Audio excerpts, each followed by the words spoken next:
God called me into ministry by this verse from Haggai 2:23. I will make you like my signet ring, for I have chosen you, declares the Lord Almighty. As soon as this verse hit me, I resisted His call in my life, and then God continued to speak to me from John 20:21, saying, Again, Jesus said, Peace be with you. As the Father has sent me, I am sending you. Since then, the journey began with Jesus.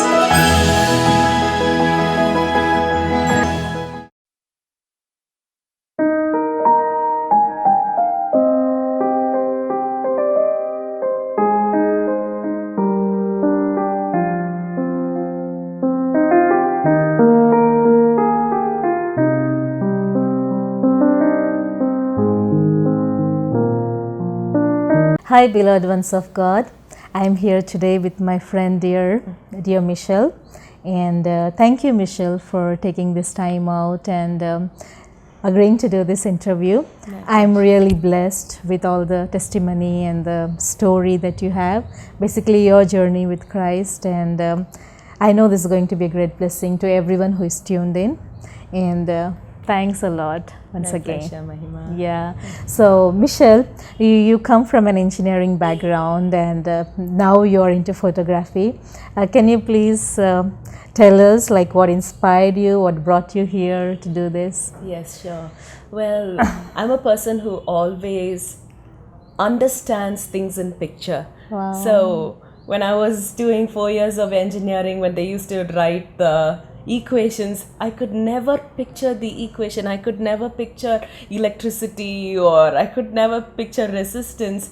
So I was never inclined to engineering. And secondly, I have loved documenting life. So when I was in school, I used to write diaries. I continued when I was in college. Then when I got married, I couldn't find the time to write diary.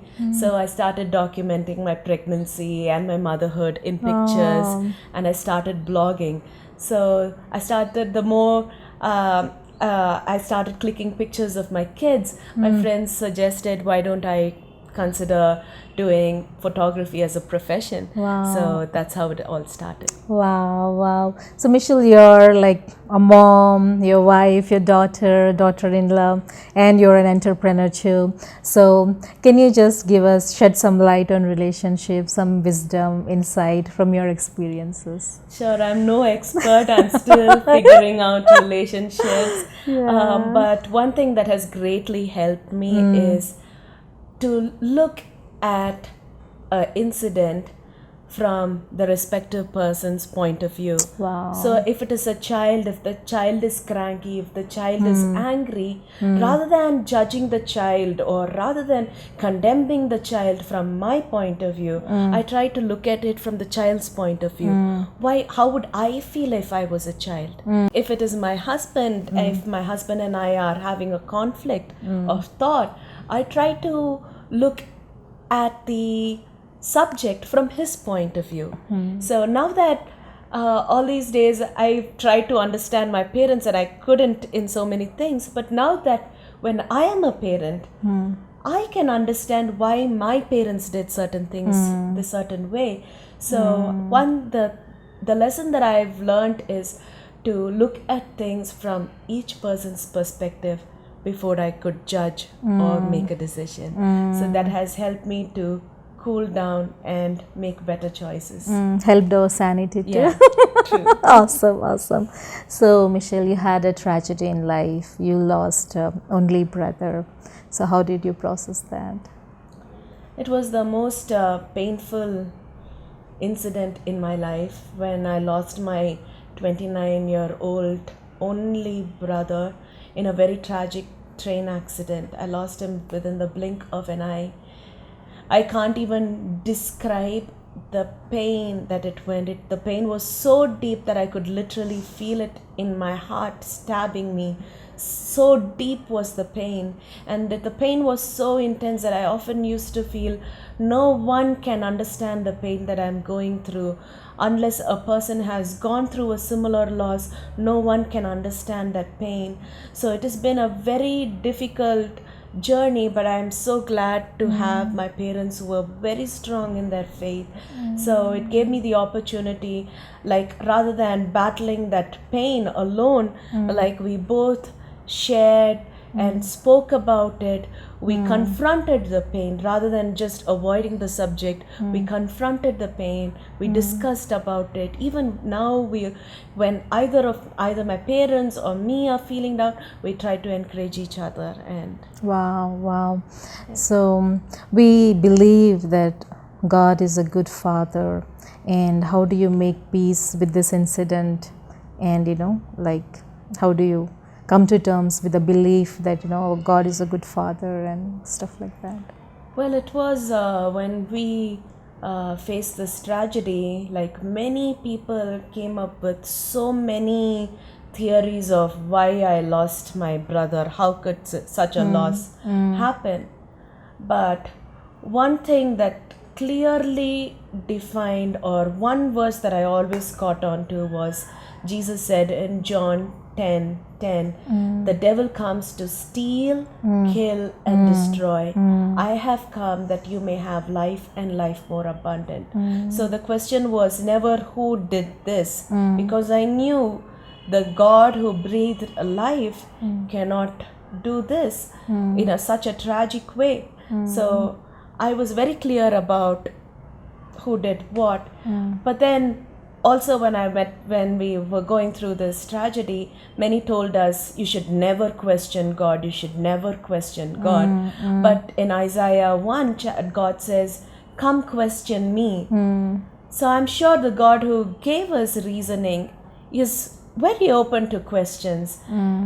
But at the same time, he also told me, Michelle, you have the right to question me, but also be prepared that I don't always give my answers in words or in logic. Many a times my answer could be a journey that I'm going to take you on. So I've learned that life's answers may not always be a 3 or 4 sentence statement.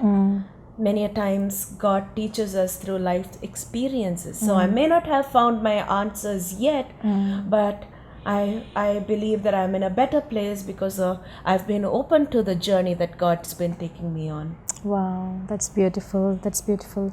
So how was the recovery process? I know we can never fully recover it, but how do you find strength to move on? Well, as I told you, I learned to confront pain on the face rather than just hiding it. So every time I felt like crying, I used to, the first 2 years, like the pain, the loss used to be so intense. I used to spend hours and hours when my kids and my husband are at work. I used to cry. I never held back my tears. I also shared it with my parents. But one more thing, because God told me I would answer you through a journey that I'm going to take you on. 4 months after losing my brother, like I had this very ridiculous voice in my heart that said, pick up a camera. Like, what does that have to do with the loss? That's when I wanted to stop everything that I wanted to do. But that's when I heard the voice, pick up a camera. And ever since these last 3 years, in fact, today is the day I got my first DSLR. So this last 3 years for me has been beyond photography. It's been beyond a career. Like, it has been a journey that I've been on, and it's healed my heart. Wow, beautiful. So Michelle, whatever God has put in your heart, can you please share to the audience who must be grieving with the loss of a loved one? Well, if you're someone who has lost a loved one like me, and if you're going through that very broken state where you feel the pain of loss stinging your heart, then I would suggest, like, we may try to reason, we may try to argue with God, but as I said, not too often will we get answers in 2 or 3 sentences, especially when for some incidences like this. But rather than going into a shell and trying to shut out the world and trying to deal with this all by yourself, I would suggest be open to the journey that God wants to take you on. You may not find your answers in words, but you will find your answers in this journey that God will take you on. Be open to opportunities, and you will find it may be completely ridiculous. It may not make sense at all. But as you step inside that journey, slowly you will see that God is healing your heart, and slowly answers will begin to unfold.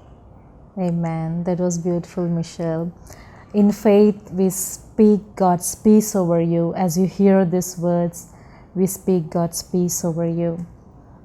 God bless you. Thank you for taking time to watch us. God bless you. Thank you.